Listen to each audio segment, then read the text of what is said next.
سلام دوستان عزیز، این آهنگ مسافر را که میشنوید از ولسوالی شهر تگاب عزیز دوست ما خالد بیتاب فرمایش داده است و با فرمایش برادر عزیزش خالد جان تقدیم می شود. با آواز منزلا دلسوز لذت ببرید.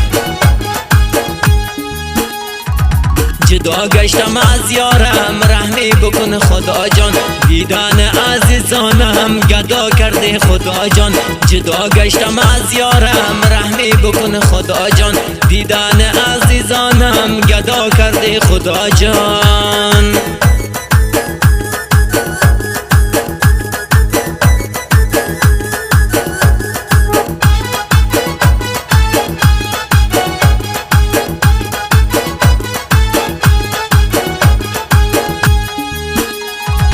ترکیه آمدم ای دوستان، چقدر کردم پشیمان. ترکیه آمدم ای دوستان، چقدر کردم پشیمان. زمستان کار ندارد بیکار ماندم ایران، زمستان کار ندارد بیکار ماندم ایران. جدا گشتم از یارم، رحمی بکن خدا جان، دیدن عزیزانم گدا کرده خدا جان.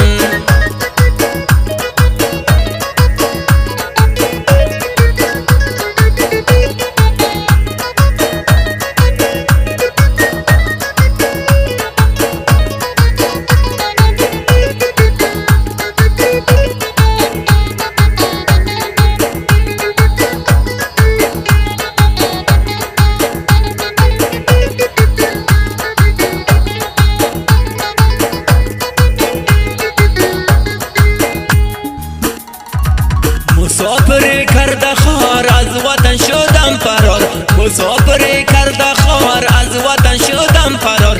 دلتنگ دوستان شده گریه کردم زار زار، دلتنگ خانه شده گریه کردم زار زار. جدا گشتم از یارم، رحمی بکن خدا جان، دیدن عزیزانم گدا کرده خدا جان.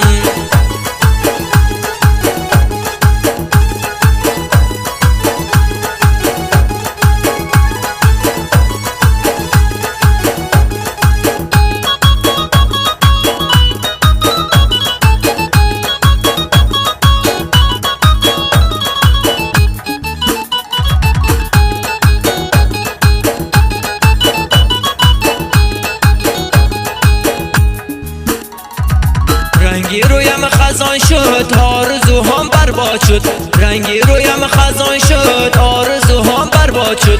نیستی پدر ببینی جوانیم تباه شد، نیستی مادر ببینی جوانیم تباه شد. جدا گشتم از یارم، رحمی بکن خدا جان، دیدن عزیزانم گدا کرده خدا جان.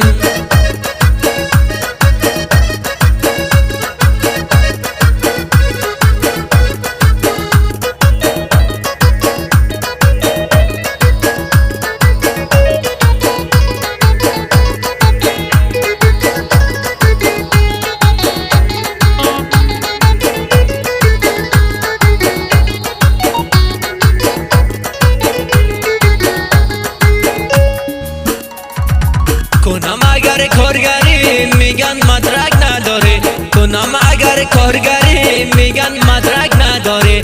پیش کدام پول نمیتن نمونده غریب کاره، پیش کدام پول نمیتن نمونده غریب کاره. جدا گشتم از یارم، رحمی بکن خدا جان، دیدن عزیزانم گدا کرده خدا جان.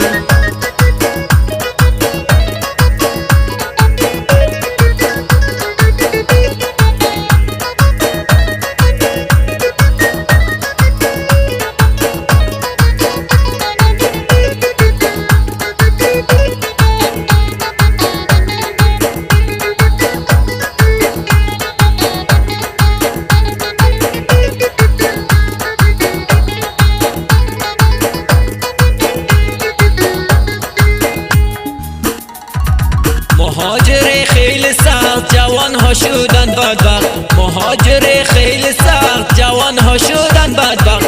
از دست این غریبی خوشی ندارن هیچ وقت، از دست این غریبی خوشی ندارن هیچ وقت.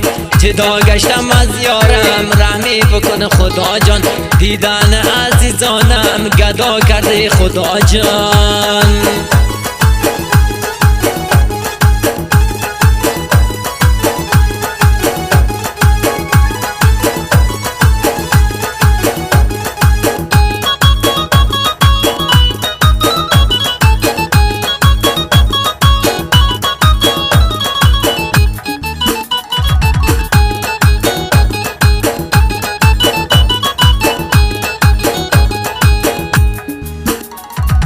شبا میماندم بیدار پردا کجا کنم کار، شبا میماندم بیدار پردا کجا کنم کار. خال مرزا بیتاب میگن از جانم شدم بیزار، خال مرزا بیتاب میگن از جانم شدم بیزار. جدا گشتم از یارم رحمی بکن خدا جان، دیدن عزیزانم گدا کرده خدا جان.